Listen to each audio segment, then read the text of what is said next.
How's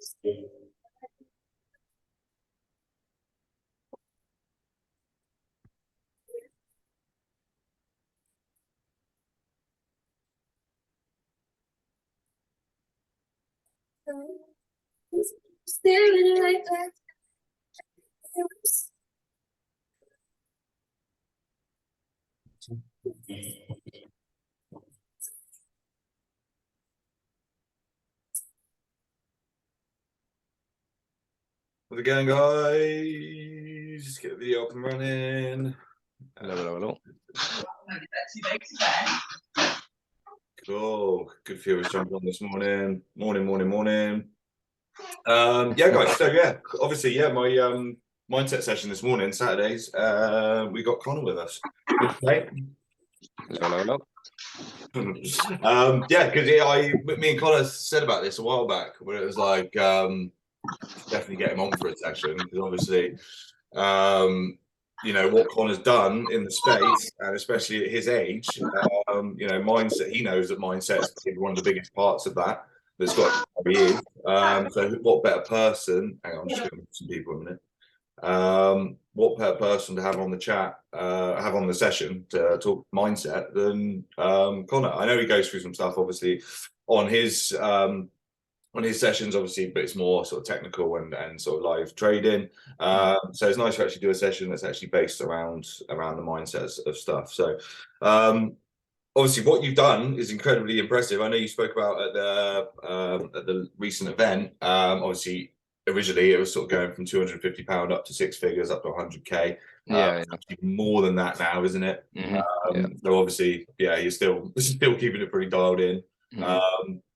What do you think? Like, do you think like one of the thing that I find always amazing about it is because of you and like your age and stuff like that. And I think about myself as like when I was your age, and there's no frigging way I would have, don't know, if I had immersed myself into it at the age that you did. Do you think your age has been an advantage or a disadvantage towards like how you've got there?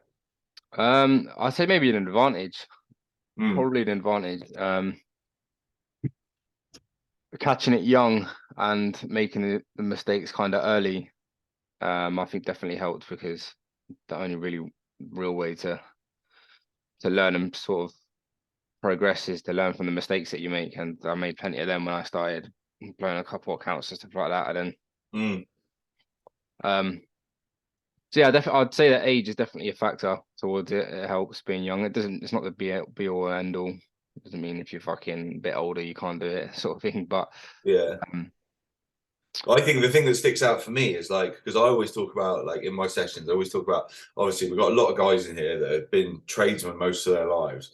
And, you know, we get so sucked into our way of life where like all these things that work in trading aren't the sort of life that we've been living, you know, like we've been living in like big guys that are self-employed, you know, running their own business, you know, things like patience and you know, greed and all these things have all been a big part of their lives. You know, we're all out there hustling for more money.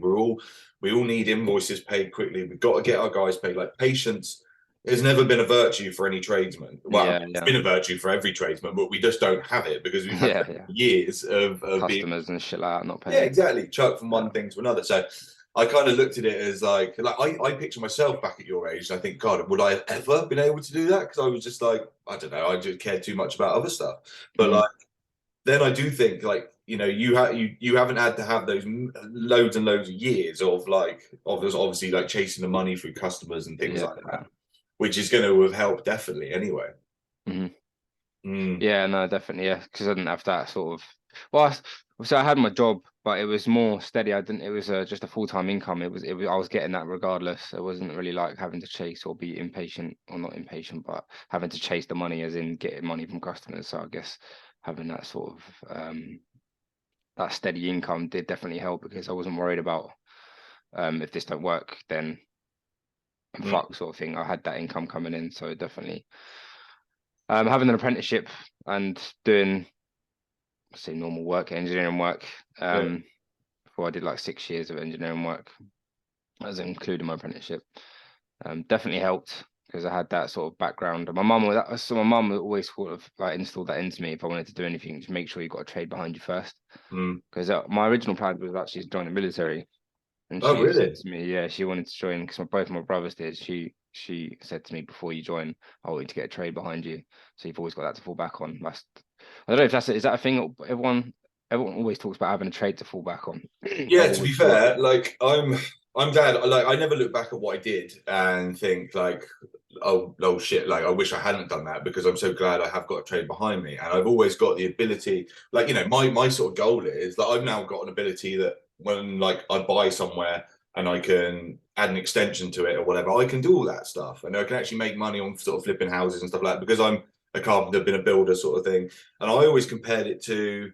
So I worked in Canada for a few years on the oil rigs out there, and I literally went in at, you know, I was 25, I think it was, and after, I had a good few years being a carpenter and running a few sites under my belt.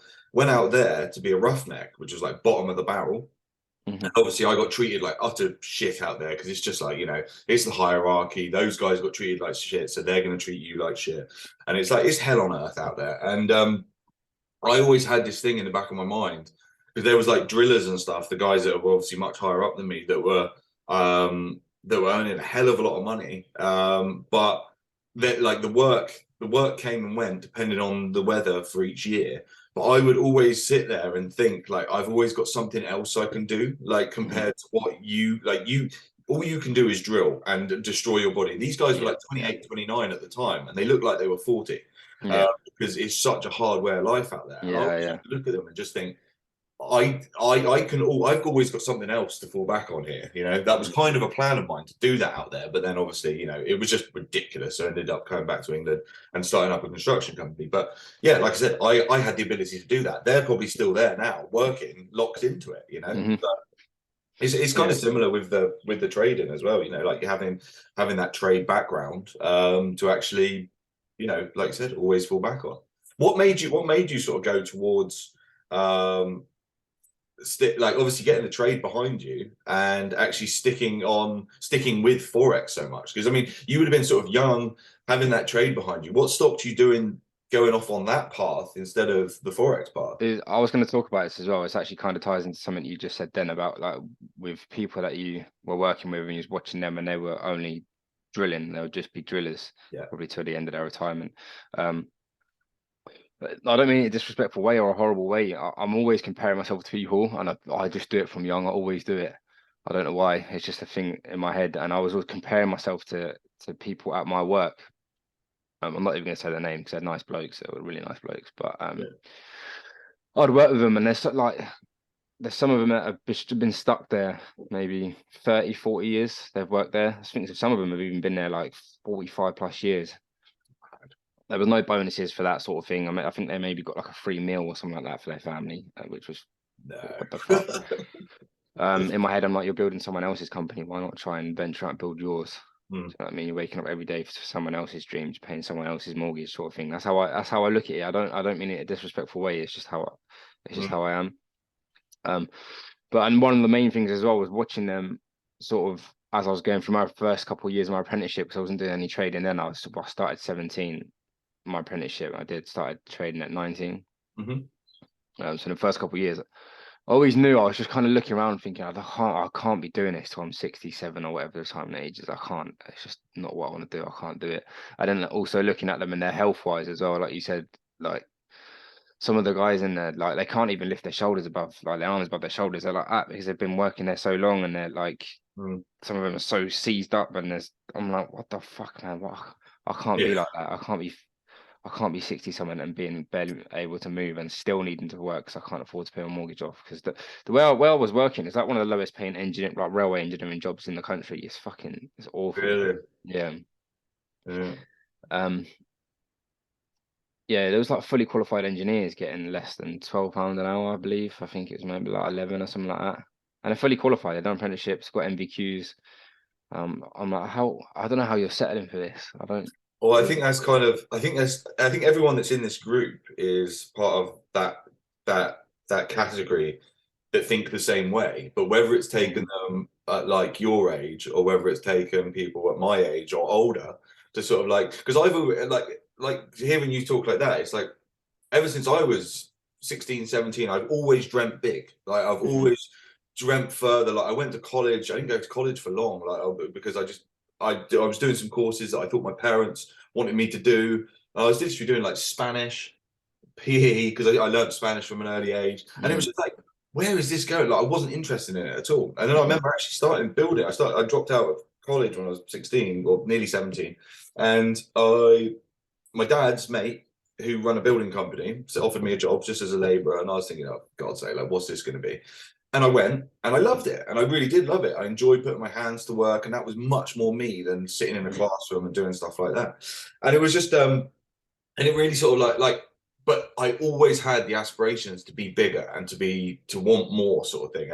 And I pushed through that industry, like, going from, I started off in masonry and then went to carpentry. Like I was always going from one thing to the next thing because I wanted to learn more. And that's what built me into the end to actually be able to run a full construction company, because I every step of it.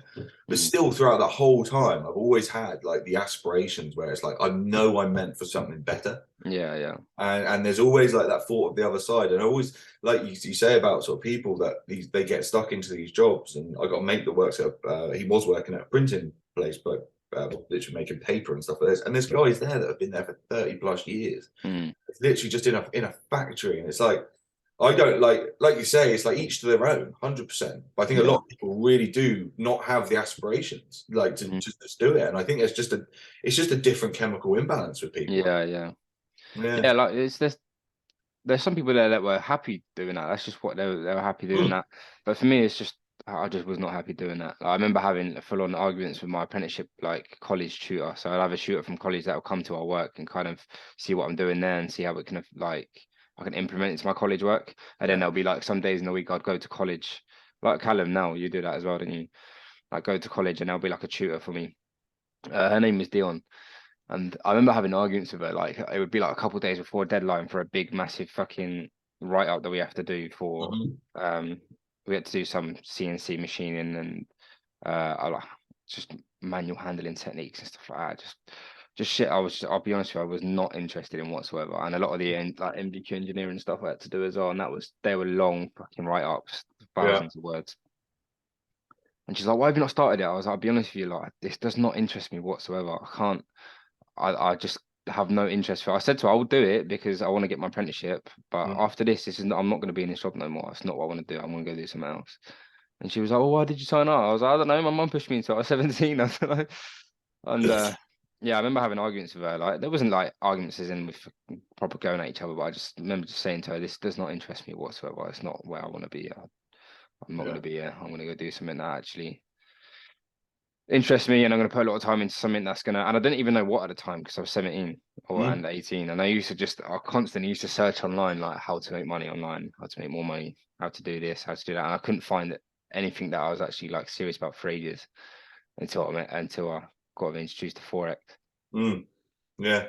And it's, so how did you get into it in the start? So like I said, I was Googling loads of stuff, how to make money. I was just constantly doing it. And I even do sometimes now as well. If I think of an idea, if I can make money, I'll Google it now. And just see if there's a way of making money like through that like chance. But so I got into it. I can't remember what exactly ticked me into like actually looking into Forex, but I remember talking about it at work to one of the guys who was mentoring me for my apprenticeship called Cliff. He's a Zimbabwean bloke. And I was talking to him about it, and he was like, "Oh, my son does it." And I was like, okay. And his son was he was a full-time trader as well. And that's just all he did was full-time Forex trading. And I got along with Cliff really well. So it was like, "Oh, I'll give you my son's Forex number. I'll give you my son's phone number. And you can speak to him about it." And he was like, he gave me his name was Assad. Assad was really helpful. Like he had a similar sort of thing. He was kind of charging people to teach, but with me, he didn't charge me because I knew his dad. So I was learning for free with him for ages. And that's what kind of got me into the start of it. And because I had that mentor at the start, I think it gave me more of a boost of like, I can see he just does this for work and he's got all this freedom. I'm like, fuck yeah, I want to do that as well now.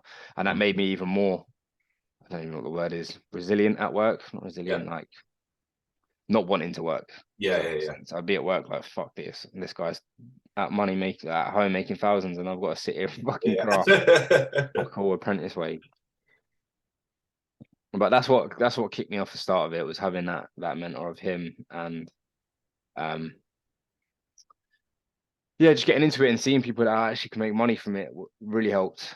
Mm. And then after that, it made me even more like double down on people at work. Like, fucking hell, I ain't gonna be you in 60 years. Yeah, once you have that kind of carrot there that you've seen, and I met like when I first found it, sort of thing, forex. I kind of found like I felt like I found the goose with the golden egg. It was like I found Yeah, this yeah. thing, and it's just like, and it just kept drawing me into it, kept drawing me into it. And I was a horrendous trader when I started, but I didn't have a mentor properly or anything like that. But like, it was that there was something that just drew me to it. Probably the amount of money that flies around on there, and it was like it was just and I like you said, for years I had it in the back of my mind that could be. Well, I don't know. Kind of used to think I never really thought of it as being like doing the funded side of things like I do.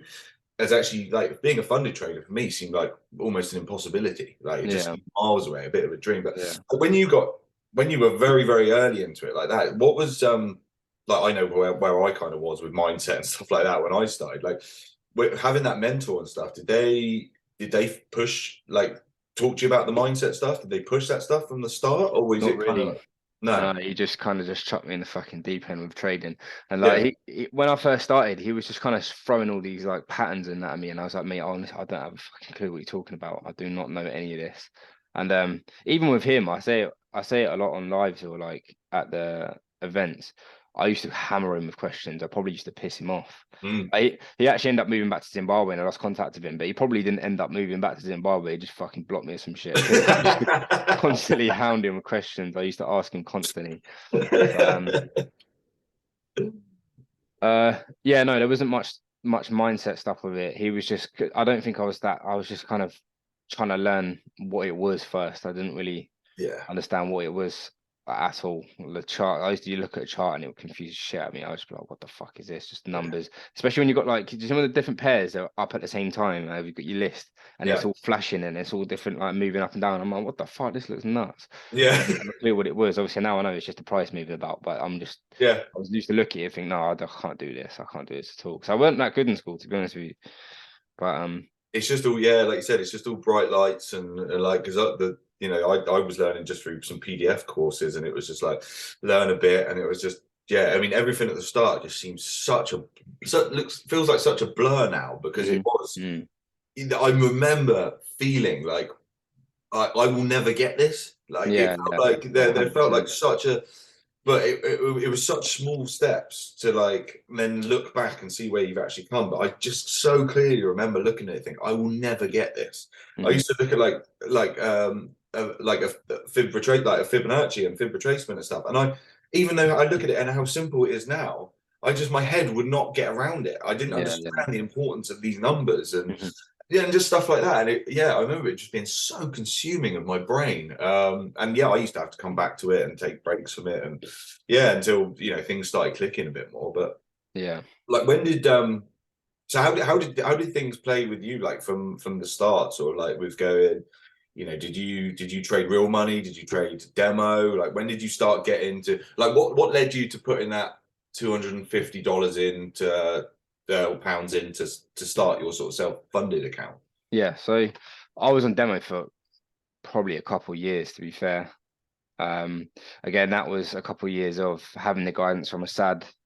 So what was quite good about Assad, he drilled for me from the start: do not touch your real money until you've got demo down on a lock. And Mm, he had that. I had demo for ages, and he was always saying, "Is this on your demo account? Make sure this is your demo account. Please do not put any money alive." So I was always so like, and like it's kind of weird. From young, I've always been quite stingy. I still am yeah, now.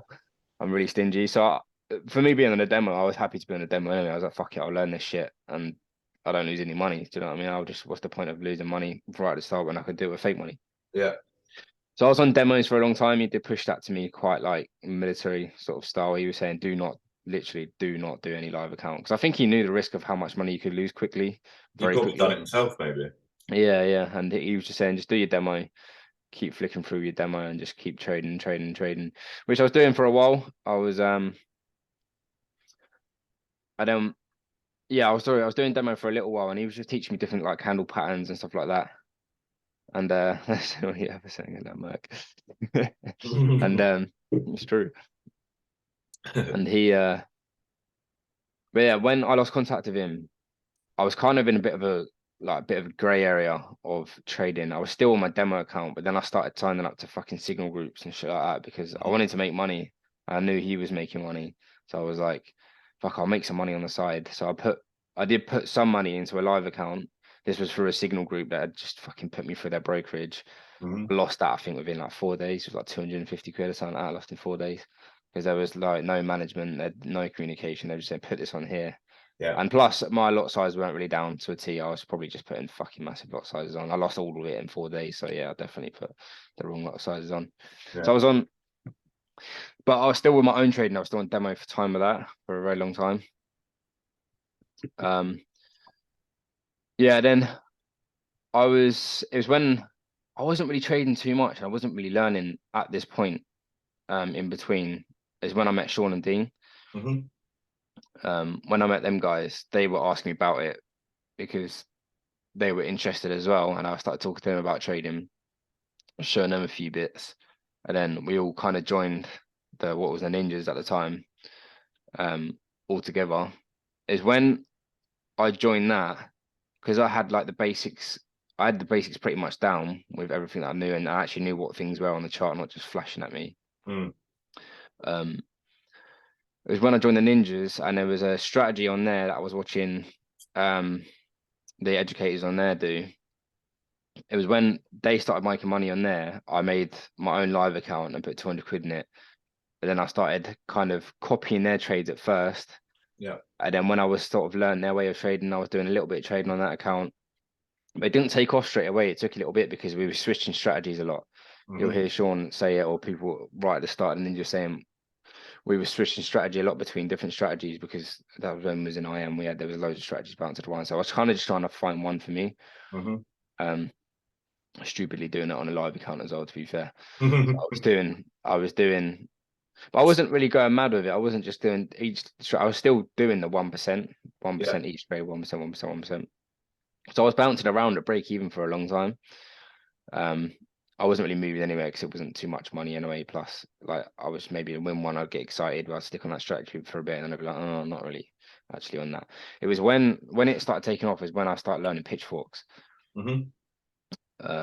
Again, I went through the pitchforks education and then hounded a name called a woman called Sarah, her and a guy from IM called Chance. It was them. I was on every single session without fail. Even at work as well, I'd have my headphones in, the ear defenders over the top, because not allowed headphones. Yeah. And I'd have to tuck it right up my fucking t-shirt because I didn't have AirPods at the time. So I'd tuck it right up here. I'd have a little wire going up to my and I'd just be listening, or even just listening away. It was just helping me. I would hear things, and every now and again he'd say, "Oh, this is a good trade." I'll whip my phone out, go to the toilet. I'm like, "Fuck, I'm gonna put a trade on." It's when I started pitchforks is when it started taking off, and I was happily on a live account then. And I don't know what it was. I think with that base knowledge I already had, and learning risk management and money management and actual trade management properly from the start was good for me, as well as being a stingy fucker. I did not want to lose. I can't remember who told me it. Someone said it to me right at the start of being like the Ninjas and that, and they were like, protecting your capital is more important than growing it. Yeah. And they said, treat this £200 as like the last £200 you're ever going to have in your life. Yeah. Like pretend like you've got nothing. Are you going to be reckless with it and lose it, or are you going to protect it as much as you can and grow it slowly so it builds up and you keep that money and now you can live off that, which is what I was doing. I was just not living off that, but I was living off that mindset of I need to protect this account, and the main thing is not lose this money at all. I have to keep this money because it's the last bit of money I'm ever going to have. That's the mindset I had with it. So yeah, that was the start of my live account and my kind of foundation and building up towards that. I think it's very interesting what you said. Like, I think a lot of people, you know, how, and I was similar as well. Like once you sort of been introduced to this sort of space, and like what we have in TFT here, And like what you're saying about, every chance you get in, you were listening to the education and pushing and pushing and pushing. And I know we get a lot of people in the group that, people can obviously go too fast with it. But I know there's a lot of people in the group that are obviously trying to run, but they haven't learned to walk with it yet. They've got to, it's rinse and repeat over and over and over again. And that one, what you said about the, treating that money as the only money you're ever going to have. I say that to people with, because obviously a lot of guys, we teach guys to do funded accounts and stuff like that. And I've always said, it's about protecting your funded account, no matter what value that is. Like, you treat that as if it is, your last bit of money, and that is, you want to protect it as best as you can. But, it's tricky because, funded accounts, they do kind of come and go. This is why I don't feel like I've got a very small self-funded account, but I kind of neglect it a bit because I make my money off my funded accounts, but I still think I would still struggle.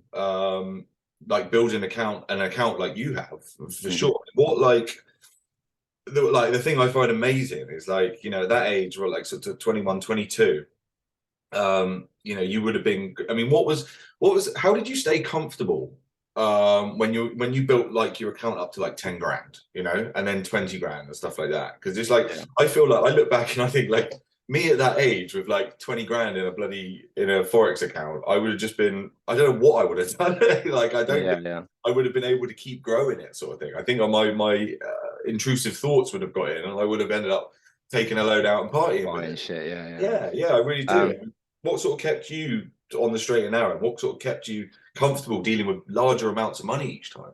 Yeah, so I've always said it. I kind of feel blessed in a way that I didn't actually know what funded accounts were, and I'm not hating on them, because like, it's a good way to fucking jump from not having to build up slowly. You can actually, once you learn how to trade, you can do it. It's a really good way to go, to be fair. But what made me more comfortable was because I started with the really low lot sizes, the 0.02, 0.03, 0.05. And I remember making like 2-3 quid, and I'd get so fucking excited, and it's 2 quid. But it was more the excitement of that I've actually won, rather than I've made 2 quid. So I've always looked at the percentages game. I've never really, even now, I still look at percentages game, because I think if I looked at it as money now, even now, I'd still be like, fuck, and I'd probably shit myself, because if I lose a trade now, I'll lose 100. Like, if it's 1%, it's 1,229 now. Yeah. Sorry, 1,290 it would be now. Yeah. So like thinking about that, losing that in one trade is nuts. How do you keep it? How do you keep your mind zeroed on the percentages and not, because realistically, it's right there. It's staring you in the face.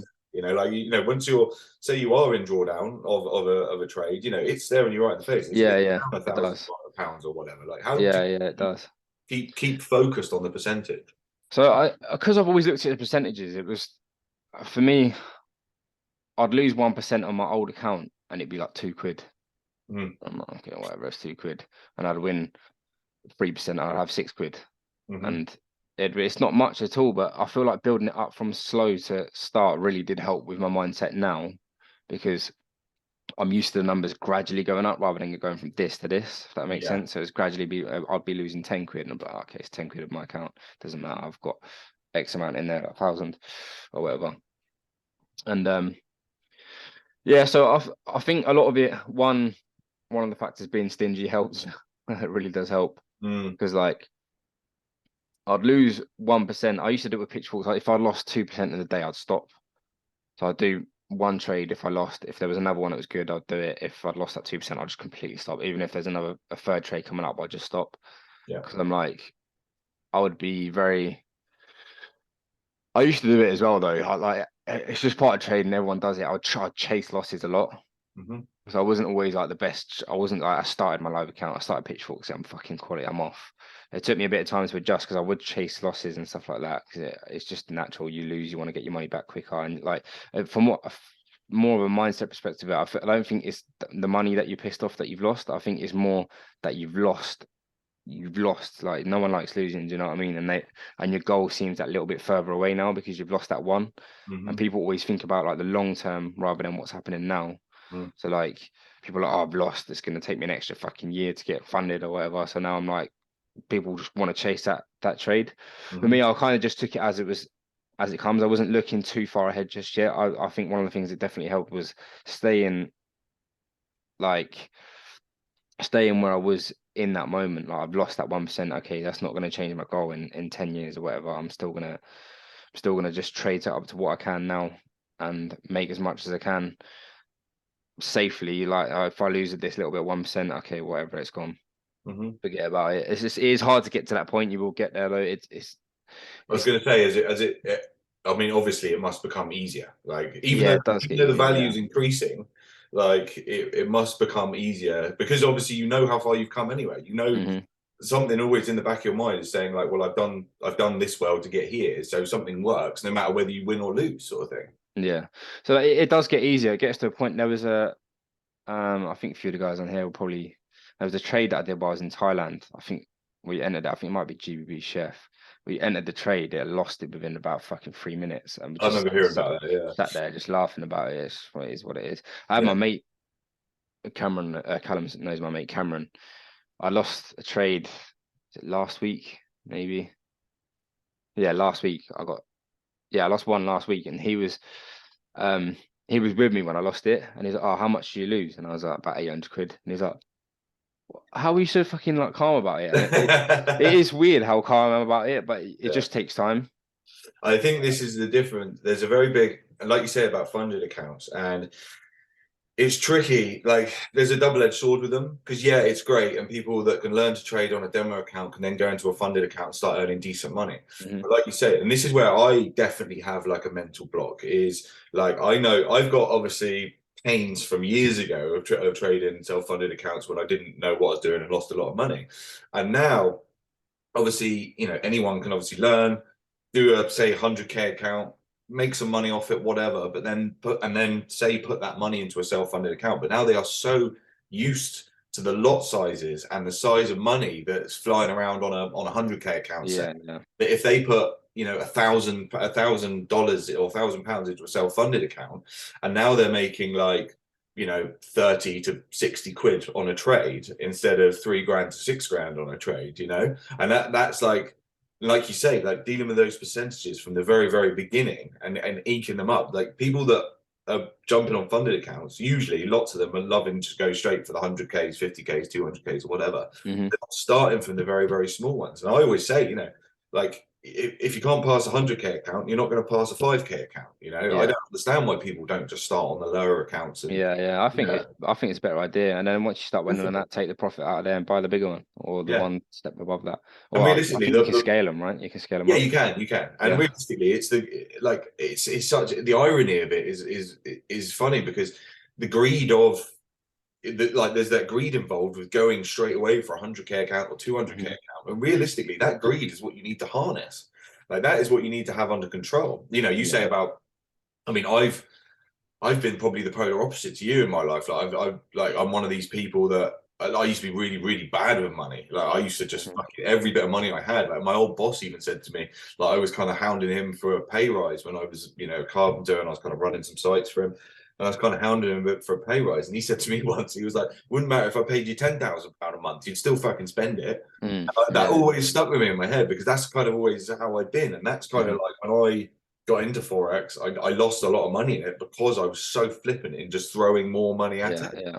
And then that was something that was a real battle for me personally, was actually to become more like you, to become Hmm. more respectful of the money and be Yeah. more careful with it. Hmm. Brad had a question there for Yeah, you. I've just seen. Connor, how long did it take you to make 250 to 100K? That's a 40,000 increase. Most multi-million dollar hedge funds would kill us 20% a year. So yeah, I did see in the announcements it took me just over 3 years. Um, so like what I did with it, I was at the start with pitchforks. It was a bit quicker for me because it was intraday trading. It was 1 minute time frame, and it was trying to aim for 3% per trade. And it would be what 3% in one trade, and I'd normally just cut it off. I'd just take that 3%, and obviously compounding your account up from 250 to X amount, whatever you want to get to. So like the slowest bit for me was the 200. I can't remember if it was 200 or 250. I think it might have been 250. I think that was the I think minimum. some of them have got like like IC markets, I think it's a minimum 250 for your Yeah, it first might be deposit, I think. 250. I've been saying 200, but I can't actually remember. It probably was 250. I think that's the Yeah. minimum. But so like one thing I never did when I was growing my account was take any money out at all. And Mm. that was granted I still had that money coming in from engineering. So I was like I was making more money from my engineer from trading than my engineering job for a quite a long time before I left. But I think it was the comfort of having that job and just growing my account and knowing I could grow my account faster, take it without taking any money out. Yeah. So one thing I did, I just didn't take any money out at all. And that was still till I fully left my job. I'd not taken one penny out of my trading account, not for anything, Wow. not for fucking usual shit. Like I see some of my mates, when I was younger, I used to sell drugs and that, and they would just spend all that money on designer clothes. And I'm like, you're risking prison time for fucking designer clothes. What is the point? Yeah. Yeah. Yeah. Like, Yeah. what is the point? There's no one like you walk past someone and goes, oh, he's got a nice bag for 2 seconds, and that's it. That's all No, you. yeah, that's the thing in life. Nobody actually gives a shit. Like, No one gives a fuck. Yeah, it's just people think they do. trying to get people's approval or don't really give a shit about you. No, What is the point? no. Yeah, so back to it with growing my account. So I was just going for 3% a day and I was just compounding it up. So the benefit of not taking any money of it out is once you get to a certain point, I think when mine got to about 6 grand, like 5, 6 grand, it started going quick. It Mm. started moving quick because I was trying to make 3%, 3% per day, which is a lot. It is a lot. Um, I wouldn't even advise to do that now, to be fair. Well, I suppose if you could, if you can do it, then do it. But you Mm. have that risk of overtrading. And maybe I was overtrading at the start, I'll be honest. Um, but I was doing it safely, so I wasn't like making a loss, getting another one, making a loss, making a loss. I would always cut myself off at 2%. If it was a for the day, I would lose that, and that's it. And Yeah. you always have that. The money management is, I think, is vital with trading, just completely vital. You could lose 2 trades in a row at 1%, win the third one, then you're up by 1%. Hmm. I always stuck to that 100%. Like, would not leave off that. Once I got my groove, I was not leaving that. Hmm. If I lost 1%, cool. I wouldn't then put two on the next one, which Hmm. someone spoke to me about recently was what they were doing. You'll lose money so fast and you'll blow your account. Revenge trading, isn't it? Just There's stick, the yeah, that's classic. it. Yeah, so you're like, oh, okay, the next one I need to make it back. Well, it's just a mental thing. It happens. Like that's probably what I did when I had that 250 in account when I blew it on signals. I can't remember, but I probably did just put a massive lot size on the next one because I wanted to make it back. It's Yeah. just natural. You want to make your money back once you lose Yeah. it. But yeah, just sticking to a strict money management sort of scheme. That could be for you. It could be 0.5%. It depends on what the situation is now. In some trades, I do 0.5%, but I have not done anything more than a 1% since I've not started pitchforks, but started like actually getting the groove of it. Everything because I know now how important it is. Hmm. And I'm like, you could lose with trading. It's weird. You can lose more than you win and still be up. Yeah. And it's weird to think like you could lose. Say you lose three in a row, you win the fourth one at 3%, you break even. So you Mm. lose three, win one, and you've not lost anything. Do you know what I mean? Yeah, so it's kind of weird. But then you can get ones maybe like you lose two, you win the third one at 6%, you're now up by 4%. Yeah. So like constantly keeping that money, keeping that money management skills down to a T is very important, and just being disciplined with it. Hmm. Do not come off it at one point because you'll start losing money quick. Yeah. But yeah, the way there was a way I was looking. I've not actually talked about this. There was a way I was looking at it because the contractors I used to work with, so that we had the full-time employees didn't really make that much money, but we also had contractors working with us. So that was under like umbrella companies, and I can't remember what it was at the time. But IR35 come and fuck them all. But they're making a lot of money anyway. But they're making like 250 a day or some shit like that, or 200 a day, which to me at the time I was like, fucking hell, that's a lot of money. But Yeah. I could happily live off that. And there was getting to a point where I was actually just making 3% a day, and it was creeping up towards that what they were making, and I was like, oh, fuck, this is good. Like this, I'm getting to a point where I'm gonna start making more money than these guys. Hmm. And it was at 10 grand in my account is when. Sorry, I'm kind of going off a tangent here, but I carry on.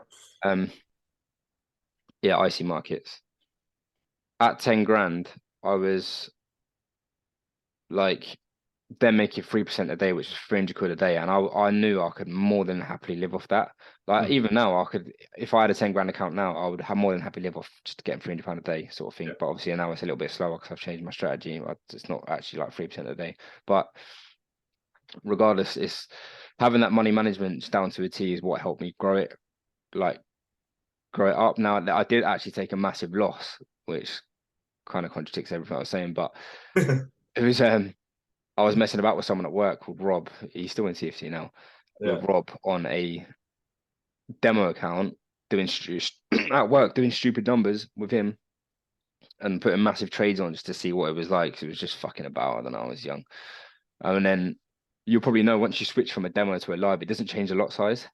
Yeah. It changes if you're still on that demo one. Yeah. And I put a trade on that night, and I went to sleep, and I Oh, woke up, and I was like, "Fuck!" I was 9 grand down on 12 grand account. That's like 75% of my account, and at the time, I actually wanted to cry. I had to go work the same morning as well. So I woke up to that shit and I was like, no. And like the amount of people that I was having doubt me, including family, they're like, no, it's fucking scam, it's this, it's that. And I didn't tell no one other than Sean and Dean. I was so fucking upset with myself.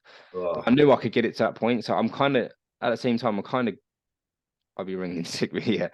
I was kind of grateful that that happened to me now because how much more dialed in of a trader I am because of that. And I I was made, about to say, how did you recover from that? I mean, was that like obviously we always preach about learning from mistakes and stuff like yeah, that. yeah, Obviously, it was just a stupid, careless mistake. yeah, yeah. The pain was still real. You know, Yeah. Oh, it losing was that much horrible. money. A lot of people, going from 12 down to 3, a lot of people would probably, with an inexperienced mind, would have just turned around and probably put on another stupid lot size because they want to get Mm. back to that 12. Yeah, yeah. So That how did you recover from that? How did you that was keep to your rules, basically? yeah, so that was one thing that was going through my head at the time. I was so fucking angry with myself and I wanted to make that 12K back as quick as possible. But I Mm, knew I knew that was going to be horrible. So I took a break for like a week or so and I was like, I can't trade because I know I'm just gonna fucking take anything that I see, which is not is that a chicken in the back? Have we got chicken? yes. I was fucking that bugged me out. Yeah. What the fuck? But my bad. Yeah, Fucking that's hell. cool. They're making Um an appearance finally. bloody Cornwall. Yeah. Um, but yeah, I knew I was gonna. I knew it, in my head I wanted to overtrade and I wanted to fucking just get that money back as quick as I can. So I took a break, and it was just an emotional fucking damage for me at that point. I was just like, oh fuck this, man. Mhm, In my head I knew I could do it. I knew I could get it back, but I was just like, fuck, man. I just need a break from this now because that's a lot of money, man. At mhm. the time, I was like, I was fucking fuming with myself. Didn't tell my missus at the time. Didn't tell anyone, my mum, no one. I just told Sean and Dean. I was like, I fucked up, man. I actually remember the phone call. I was at work on my break calling, like, I fucked it, man. I've lost 9K on my account. And they're like, what? And I was like, yeah, I fucked it. Oh, the pain of that. Horrible. Hmm. But I'm kind of glad it happened because it dulled me Yeah. in massively and it made me stick to money management and kind of tying back into what you said, Brad, of um growing that account up from that point was I had 3 grand in there, so it was different. I knew it would go a little bit quicker than it would from 250, but I was now on a path of like almost destruction of like I am militant. I say it Yeah. sort of military style trading now. I'm not coming off any lot sizes. I am sticking complete to the lot sizes that I need to be down to a pipette. I would be on the right lot size, right stop loss and everything. Like I would not from that moment I was like, I cannot be doing that again because Mhm. that's fucked. But I'm kind of glad it happened. But yeah, so I just stuck to money management. It's kind of tying into what you said again. Money management is just definitely key. Just grow it. Just keep letting it grow, let it grow, let it grow. If you're doing a personal one anyway, let it grow. Even in a funded account as well, just stick to like very disciplined mindset of you cannot lose that money and have it. This is the last bit of money you're gonna have. Are you gonna spank it or are you gonna right sensibly grow it? That's how I kind of was at the I think start. any successful traders will always. This is the thing that I've always found funny. It's like it's all the stuff I used to never listen to because I thought I knew better. But all successful Mhm. traders all say the same things. They Yeah, literally yeah, say anyone that's done well in this business will say the same things. And it's like it's kind of up to everyone else to go about their journey of discovery, however, whichever path suits them best. But they will all come round eventually to the same way of thinking. Like so many people have to go around the houses a few times, Yeah. maybe there's the people that need to, go over the top with the technical analysis until they work out that we need to be on the mindset stuff. Everyone goes around it in their own different way. And it's very dependent on how they are on their personality traits outside of trading, and everyone's Yeah. got to get there. But anyone that is successful in it will always get down to the same thing. And that's why I think, these kind of sessions and stuff are vital of just getting inside minds of people that have done well with it. And because everyone says the same fucking thing. And so the quicker you realize that and get to it. And it's interesting what you said about only ever losing 2%, because I actually started that as a bit of an exercise a few weeks back of just saying to people, and I think I read it on one of the my Forex funds statistics about their most successful traders, some like trading patterns and stuff between them. And obviously the thing with, because obviously it's different on a live account, you could lose as much as you want in a day, whereas a funded account, you can lose a maximum of 5% in a day, Yeah. and then it's 10% overall. It varies with some or whatever, but I find it amazing that they allow you to lose 5%, and a lot of people will use all of that 5% because probably because they're deep into into revenge trading and wanting to get their money back. And obviously, like you said, you can lose money very, very quickly in that and go down to the 5%. Whereas I started saying to people, and it's the way I trade as well. If I go to 2%, I stop. And why is that so important? Because it puts me in control. And it's like I might not do it every single time, but I do it more and more.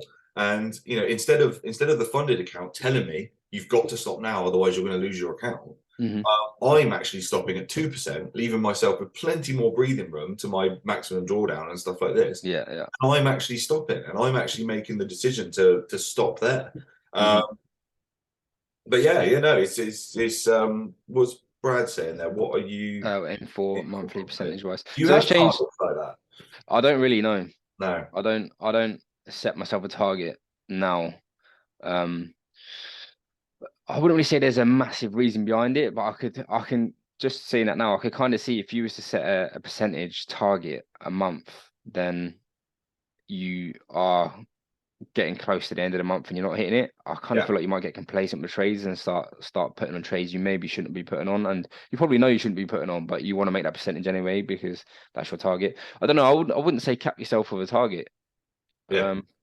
I think I there's think definitely, I always preach take the opportunities that come in the market and properly trade it. And if your target's 3%, normally what I'll do, I'll take partials out of my trade. So I'll take a little bit out at a certain target, or if there's like a bit of liquidity from my strategy, then I'll take a percentage out, and that'll be maybe like 1%, and then let the rest run. But yeah, I don't have a set target like that I have to make, or I feel myself I like make myself have to make, if that makes sense, because I feel like I can't. Well, it adds pressure, doesn't it? Yeah, it does, and it kind of ties in why I didn't do funded accounts once I found out what they were, because I didn't know what they were at the start, because there was a time limit. Obviously, I know Definitive now it's a bit different, but there was a time limit of when you had to make a certain percentage, and like I knew in my head, I feel like I just didn't want to do that. I just want to trade how I trade. Just take it as it comes. I don't want to just be like I have to make the percentage because I'll start taking trades I shouldn't be taking, sort of thing. So yeah, I don't really have like a set target, but well, that's it. Pressure just doesn't have a place in trading, and I think it's fine. Like there's kind of a cut-off kind of period. Like obviously, when people are learning, it's great to have goals. Like it's great to be able to trade on a demo. It's great to be able to start making X amount on a demo and having these goals of passing in phase one, passing in phase two, becoming funded, getting to a payout. These are kind of goals, but like you say, realistically, when people, and it's something people love to talk about, isn't it? It's like how much you make in a month, or like what's your target for a month? What's your weekly target and stuff? And I always said in like my trading plan and stuff, it's like it's kind of a grey area. It's like if you're someone that works well with goals, like I know my missus, like she's got to have like a plan for the day of like I need to get this done. I'm not like that at all. Like complete opposite. But like some people, and that's if she's got that list, it's less pressure for her. But with me, it's like if I write that list, I feel like I'm pressured to do it. And like you said, it's like pressure to earn money. And the trading just doesn't work well with that added pressure, especially when you start doing this for a living, and like you're doing on a self-funded account or someone's doing it on a funded account, having that pressure to earn X amount is yeah, it has no place in trading realistically. Yeah. There's a little exercise I want to do. It's not so much of an exercise, but something I kind of there's a little bit of a twist on it now. Yeah. I've sort of added a little bit to it as I've sort of come on, but I didn't have much time to do it at the to do it properly at the TFT event in Redditch. Yeah. I don't know if I can. I don't know if you make me the host, it might. If you allow me to screen record, if you make me the host, it might end the recording. I think if you could go on more. Yeah, I think don't make me a host. Oh, will it cancel the I think there's an option. I think you can allow to share screen or something like that. I believe if you go in participants. Multiple participants can share simultaneously. That one? Yeah, maybe. Can you share your screen now? Yeah, there we go. Oh, there you go. Cool. I didn't even know to do that. Of course you don't have to do it, but this is something I was kind of at first mentally did. I'm on pain right now, but at first kind of mentally did. Like I said, I was always comparing myself to other people. If this person had that, I'd be like, fuck, I want to get that sort of thing. And like I'd always do it to myself as well, and I'd always be like looking at myself in a couple of years, like, oh, fucking, I want to have this, I want to have that, or I don't want to be working. Like when I was doing my apprenticeship, I just did not want to fucking work. I was a little shit. I was like, I always sort of, that was one of my mental targets in my head. But now it's kind of like easier if you can kind of write it down. Callum, we was talking about this, doing this. So you can write it down in your book or do it on paint or whatever, but you don't have to do it fucking massively or good. But there was something I was doing, like I would kind of do now is, and I started doing it, was have like a little person. So this person, you don't have to be a fucking artist, stick person. And this person is, you can almost look at him as like you're the hero, he's a villain. So let's just go villain. Beautiful handwriting. But this villain is you. So in my case, me. Can you just do text on here? Yeah, the little A. Oh yeah. That one. That's better. Yeah. So like, draw like a little person like this, and he's a villain. But this person is you, and the reason he's a villain is because you're the hero, and heroes and villains go against each other, right? So this person that you're going to be, oh fuck, let's draw another box there, isn't it? This person that you're going to be sort of drawing is going to have everything that you want. Literally, you can put as many things as you want around this person, or you can just write a list and have a person next to it. And every single day, this person, you competing against him. So it's you competing against yourself, really. Now you can compare yourself to other people and compete against other people. But the good thing about like having TFC is like we can all kind of win together, sort of thing. So I'm not saying like compete against me, or if you want to, fuck it. I'm not saying compete against me. The main person you kind of want to compete against is yourself. So even now I'm always trying to outdo what I've done before, and I'm always trying to outcompete against myself. Because only like even with your mind as well, the only person really you're competing against yourself with your mind is you. And it's not like I wake up in the morning and I'm like, fuck, I need to get better than I was doing yesterday. I need to do something. I'm always trying to do something as soon as I wake up. And that could be anything to do with trading or other business or for me fighting. So one of my goals was, still is now, is pro fighter. So just write loads of things around this person who has everything and compete against this person competitively every single day. So I wake up every day and I compete against my person every single time. He's a jiu-jitsu black belt. So obviously I can't compete against him physically because he's not real. I can't fucking get up and wrestle the fucker. But I mean, I go to training and work towards, oh fuck, sorry, work towards competing and getting better than this guy. So every day I wake up, this guy, you can name me if you want, fucking, I don't know, whatever, John, but it's just me. So every day I wake up, this guy's a pro fighter, this guy's a jiu-jitsu black belt for me. So you can change it onto yours. So at the start, obviously I had these as well, but mine was at the start, full-time trader. Freedom. So there were two of mine at the start. Mine's in a book actually, but there were two of mine at the start. But now I wouldn't say I've got full massive freedom. Do you know what I mean? No one really has full freedom from the government and shit like that. But I'm a full-time trader, so now that one's off. Fucking hell, I'm so shit at this. That one's been ticked off for me. That one's been ticked off for me. I'm just gonna leave it there. That one's been ticked off for me. So, and I wouldn't just leave that there. I'll probably put another one on there now. And one of mine was a 100k account, so I've ticked that as well. The next one, I wouldn't really say I've got a target at the moment for my trading account, but I've got targets in life. And this person, and honestly, I'll go proper deep with it. You can go as deep as you want with this as well. Like I put she like is a pro fighter, jiu-jitsu black belt. So mine's it's higher. My mum. Make sure my niece grows up with no money. I don't have my own kids, so I kind of go towards my niece all the time. So make sure my niece grows up with no money issues. So this can be as deep as you want it to be. You can go into family, you can go into finance or whatever your personal sorry. You can go into personal finance, or it can go into deep stuff for your family. You can go to what, but compete against this guy so competitively. So every day I wake up and I imagine this guy is in my life, and he's a professional fighter, jiu-jitsu black belt. He's retired. His mum, his niece, and his family's kids are all good. This guy fucks his wife better than I can. This guy is an absolute animal. Literally, you can go down to that if you wanted. This guy is an absolute animal, and he wakes up and he outcompetes you every single day. But you got to wake up and compete against this guy. So for me, it was a kind of someone I compete against rather than me competing against, let's say, Sean or Dean or whatever, or the people that were in the group at the start, or Leon now. I compete against this guy all the time, and I've got loads of things written around mine. Some are a little bit more personal, and then others will just be stuff like literally wake up, think of a business idea.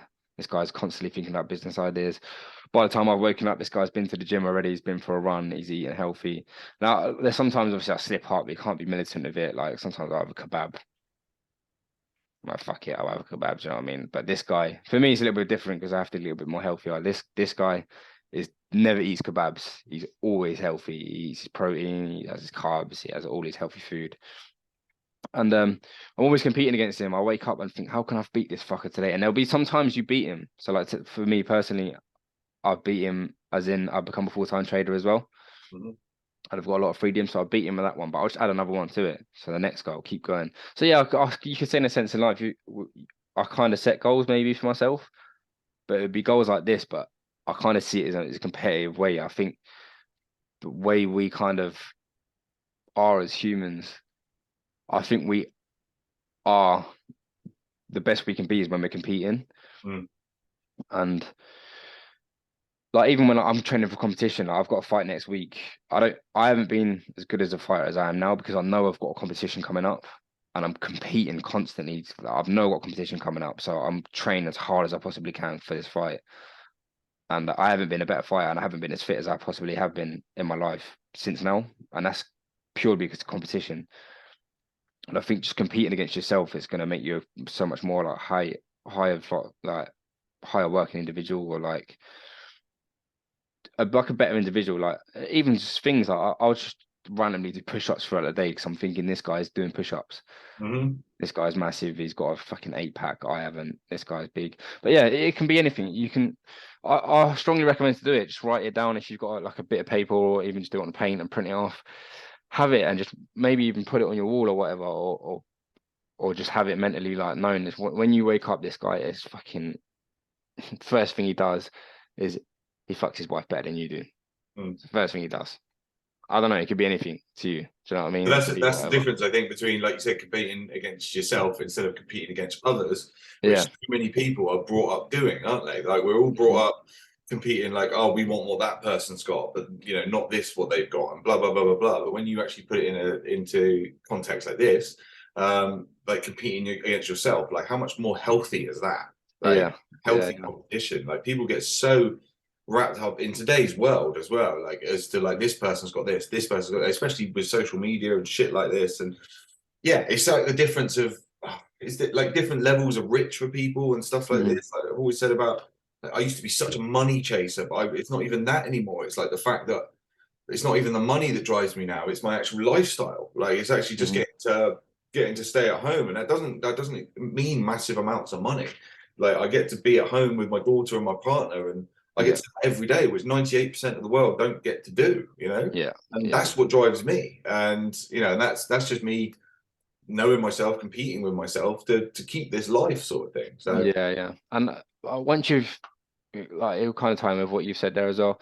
Once you've kind of drawn this guy out and you wake up every day competing against this guy, don't forget to look back to where you come from as well. Because let's say with you, Leon, maybe you could wake up tomorrow and feel like, oh fuck, I'm trading, I just can't be arsed today. But then you look back and think, I could actually be at work and not have this time with my daughter.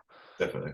But this is the opportunity I've had now. Like for me, I kind of look at it in a different way. I don't know how my mind, but like, if I looked at me, if I had a fight with my old me, I'd beat the shit out of that guy.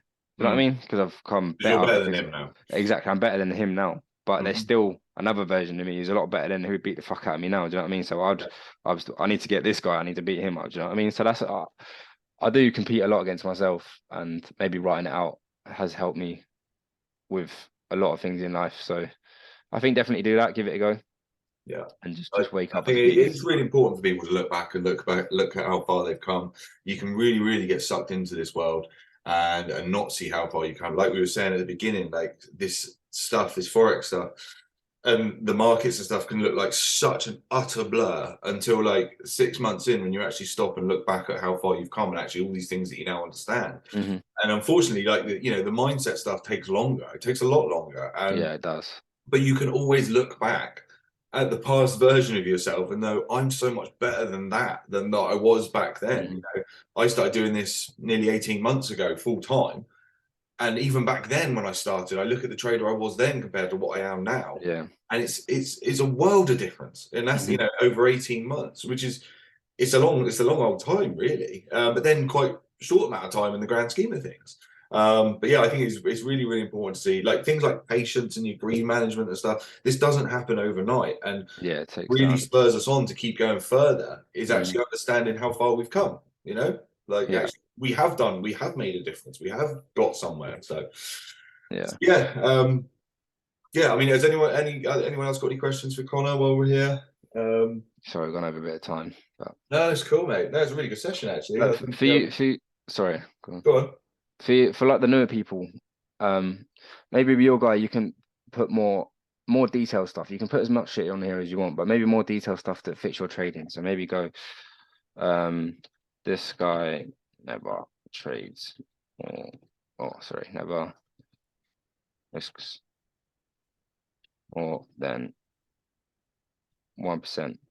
Stuff like that. You can put stuff like that around it. You never risk more than 1%. That's what I've done. I never risk more than 1% ever.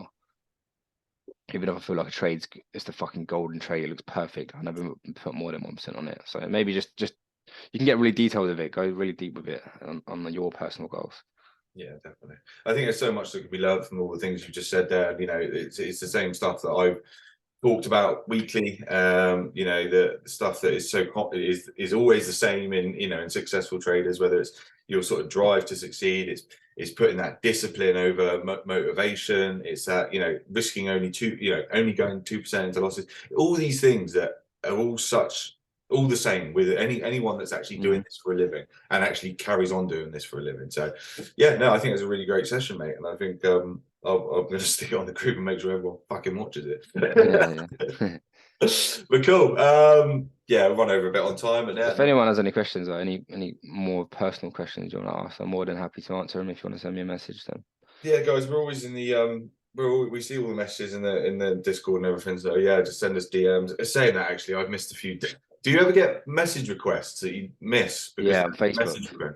On Discord as well. Yeah. Discord. I don't really check my messages that often on Discord, and then I had a look the other day, and I found like 3 message requests in there from for people from like a month ago, and I was like, luckily they weren't really sort of like driving questions; they were just kind of like comments. But I was like, yeah, I didn't even respond.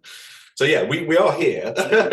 Like, but yeah, I'm sure Conor's probably even better than me at it. But yeah, nice one, guys. Appreciate it. Thank you, Conor, for jumping on. No, thank you. But yeah, we'll do it again sometime, mate. Yeah, definitely. Cool. Well, leave it there, guys. Take it easy. Enjoy your Sweet. weekend. Cheers, guys. Over and out.